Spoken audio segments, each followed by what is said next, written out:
Welcome to ETV focus. నేను మీ శ్రీనివాస్ అండి. నాకెళ్ళి మధ్య ఆరోపణలు ఎదుర్కొన్నటువంటి జోగి రమేష్ ఇప్పుడు ఒక సంచలనమైనటువంటి నిర్ణయం తీసుకున్నారు. ఆ నిర్ణయంతో ఒక్కసారిగా ఏపీ రాజకీయాల్లో కూడా కొంత బాగా వైరల్ అయ్యాయని కూడా చెప్పుకోవచ్చు. హాట్ టాపిక్గా మారాయని కూడా చెప్పుకోవచ్చు. నకిలీ మద్యం కేసులో తన నిర్దోషత్వాన్ని నిరూపించేందుకు వైఎస్ఆర్ కాంగ్రెస్ పార్టీ నేత మాజీ మంత్రి జోగి రమేష్ అన్నంత పని చేశారు. విజయవాడ కనకదుర్గ అమ్మవారి ఎదుట సత్య ప్రమాణం కూడా ఆయన చేశారు.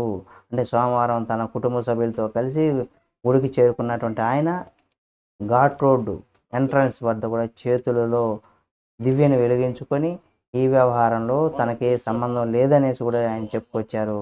అంటే ప్రమాణం చేశారు. నా వ్యక్తిత్వం పైన నింద వేశారు, నా వ్యక్తిత్వాన్ని హననం చేయాలని చూశారు, నా మనసును బాధ పెట్టారు. అందుకే కుటుంబంతో సహా వచ్చి నేను ఏ తప్పు చేయలేనని నిండు మనస్సుతో అమ్మవారి ఎదుట ప్రమాణం చేశా.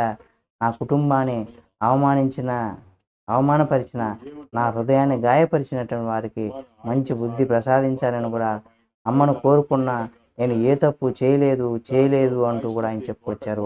అలాగే తిరుపతి వెంకటేశ్వర స్వామి, బెజవాడ దుర్గమ్మ పైన కూడా ఆ ప్రమాణానికి నేను సిద్ధమనేది కూడా చెప్పాను. ఆ సవాలు కట్టుబడి నేను అమ్మవారి ఎదుట ప్రమాణం చేశాను. నకిలీ మద్యం కేసులో narco analysis test, lie detector టెస్టుకు నేను సిద్ధమనేసి కూడా అన్నారు జోగి రమేష్. అయితే నకిలీ మద్యం కేసులో నాకు ఎలాంటి సంబంధం లేదు. మరి సీఎం చంద్రబాబు, మంత్రి నారా లోకేష్ ఇప్పుడు ఏం చెబుతారు? నా పైన తప్పుడు ఆరోపణలు చేసిన వాళ్ళు సత్య ప్రమాణానికి సిద్ధమా?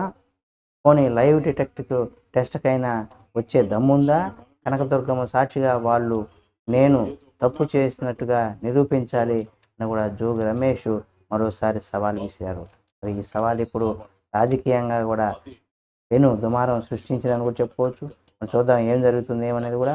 ఈ వీడియో మీకు నచ్చితే లైక్ చేయండి. మరిన్ని వీడియోల కోసం మన ఈటీవీ ఫోకస్ ఛానల్ని సబ్స్క్రైబ్ చేసుకొని పక్కనే ఉన్న బెల్ బటన్ నొక్కడం మాత్రం మర్చిపోకండి.